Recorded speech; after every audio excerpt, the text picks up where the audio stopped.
Guys, आपको क्या लगता है कि 9 साल की छोटी सी उम्र का बच्चा अपनी पढ़ाई में कौन सी क्लास तक पहुंचा होगा? मे बी चौथी या 5वीं तक। लेकिन इस दुनिया में एक बच्चा ऐसा भी है जो कि 9 साल की उम्र में ग्रेजुएट होने जा रहा है। जी हाँ गाइस, आप ठीक सुन रहे हैं, और वो भी इलेक्ट्रिकल इंजीनियरिंग जैसे सब्जेक्ट में। उस बच्चे ने 4 साल की उम्र में स्कूल जाना शुरू किया था और अपने 5 साल की स्कूल की पढ़ाई को उसने मात्र 12 महीने में ही खत्म कर दिया था। और जब उसने इलेक्ट्रिकल इंजीनियरिंग में दाखिला लिया तो उसने 3 साल के ग्रेजुएशन कोर्स को मात्र 9 महीने में ही खत्म कर लिया। नीदरलैंड के इनहोवर यूनिवर्सिटी ऑफ टेक्नोलॉजी से वो लड़का ग्रेजुएट होकर दुनिया का सबसे यंगेस्ट ग्रेजुएट बनने जा रहा है। इसका आईक्यू लेवल 145 बताया जा रहा है और इसकी तुलना एल्बर्ट आइंस्टाइन और स्टीवन हॉकिंग से की जा रही है। इस बच्चे का नाम है लॉरेंट सिमंस। बड़े सपने अमीरी के मोहताज नहीं होते। अगर आप शिद्दत से चाहें तो कुछ भी पा सकते हैं। कुछ ऐसी कहानी है मुंबई के समंदर किनारे बांद्रा के स्लम में रहने वाली मलीशा खारमा की। मलीशा सुपर मॉडल बनना चाहती हैं। स्लम में रहने के बावजूद भी उनकी इंग्लिश सुन के आप लोग भी चौंक जाएंगे। मलीशा के सपनों को पहली उड़ान तब मिली जब हॉलीवुड फिल्म स्टेप अप के एक्टर रॉबर्ट हॉफमैन से उनकी मुलाकात हुई।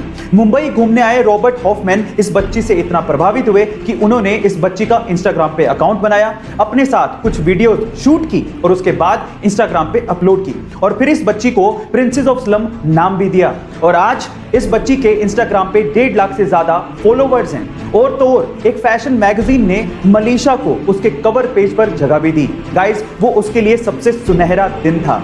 इसी कहते हैं कि अगर आपके सपने सच्चे हैं तो राहें मिल ही जाती हैं। सन 2011 में शाहरुख खान की डॉन 2 रिलीज हुई थी और इस मूवी के लिए शाहरुख खान ने अपने हाथ पे डी लेटर का एक टैटू करवाया था। और उस वक्त उन्होंने कहा था कि पहले तो इस डी का मतलब डॉन था, लेकिन अब इस डी का मतलब है धोनी।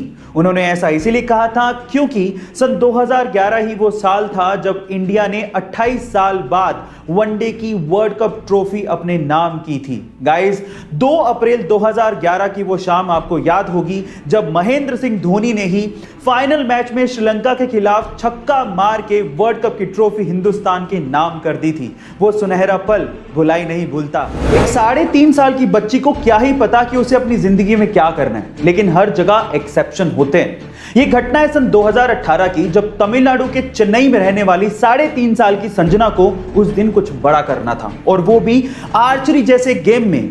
मकसद था नॉन स्टॉप एरो शूट करना, लेकिन जब उस 3.5 साल की बच्ची ने 700 एरो शूट किए तो उसकी उंगली में घाव हो गया। उसके हाथों से खून निकलता देख आसपास के लोगों ने उसे रुकने को कहा, लेकिन सरप्राइजिंगली संजना ने रुकने से मना कर दिया और 3 घंटे 27 मिनट लगातार एरो शूट करने के बाद 1111 एरो शूट करके उसने वर्ल्ड रिकॉर्ड बना दिया। Oh my God. विश्वास एक ऐसी चीज है जो आपके जीने के मायने बदल सकती है। यही वो चीज है जिसकी वजह से लोग पत्थर की मूर्ति को भगवान समझ के पूजते हैं और उनकी मनोकामनाएं पूरी हो जाती हैं।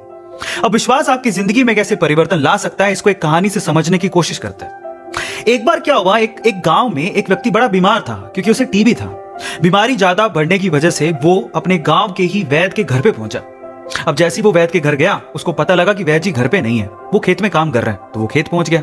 अब खेत में जाके उसने वैद्य जी को सारी बात बताई कि उसे क्या बीमारी है, क्या प्रॉब्लम है। वैद्य जी ने सारी बीमारी जानने के बाद उसे दवाई लिख के देने की कोशिश करी, लेकिन खेत में ना पेपर था ना पेन। तो उन्होंने पास में ही रखी एक लाल ईंट को उठाया और उसके पास में कोयला पड़ा था, तो कोयले को उठा के और लाल ईंट को उठा के उस कोयले से लाल ईंट पे कुछ लिखा। उस व्यक्ति को देते हुए कहा कि ये ले लेना और इसे रोज पानी में घोल घोल के पीना। अब प्रॉब्लम यह थी कि वो व्यक्ति अनपढ़ था, वो वैद्य जी की बात को ठीक से समझ नहीं पाया, लेकिन वो सीट को लेकर घर चला गया और 3 महीने बाद वापस लौट के वैद्य जी के पास आया और कहता है कि वैद्य जी, आपके द्वारा दी गई दवाई से मैं आधा तो ठीक हो चुका हूँ, अगर आप मुझे वो दवाई दोबारा दे दें तो शायद मैं पूरा ठीक हो जाऊं। तो वैद्य जी ने कहा, मैंने तुम्हें दिया तो था। तो व्यक्ति क्या कहता है, ध्यान से सुनिएगा।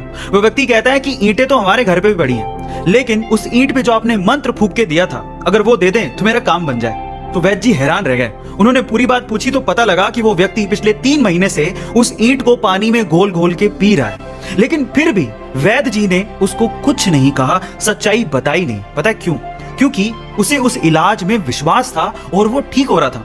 वैद्य जी ने फिर से ईंट ली और फिर से उस ईंट पे कोयले से दवाई लिख के उसे दे दी और वो बंदा पूरी तरह से ठीक हो गया। अब आप लोग कहेंगे कि कैसे बच्चों वाली कहानी है, नहीं, लेकिन यहाँ पर समझने और सीखने लायक बहुत सारी चीजें हैं। यहाँ सीखने लायक बात यह है कि दवाई लेने के साथ साथ आपको इस चीज पे भी विश्वास होना चाहिए कि इस दवाई को लेने के बाद मैं पूरी तरह से स्वस्थ हो जाऊंगा, तभी आप उस प्रॉब्लम से बाहर निकल पाओगे। और ये सेम चीज आपकी जिंदगी में भी लागू होती है। अगर आपको अपने आप पे और अपने आइडिया पे पूरा विश्वास है तो एक ना एक दिन आप सफल जरूर हो जाओगे। बस अपना विश्वास डगमगाने मत दीजिएगा, उस पर विश्वास बनाए रखिएगा। ऐसे अमेजिंग वीडियोस के लिए YouTube पे हमारे चैनल को सब्सक्राइब कर लीजिए। मिलते हैं अगली अमेजिंग स्टोरी के साथ। Thank you so much.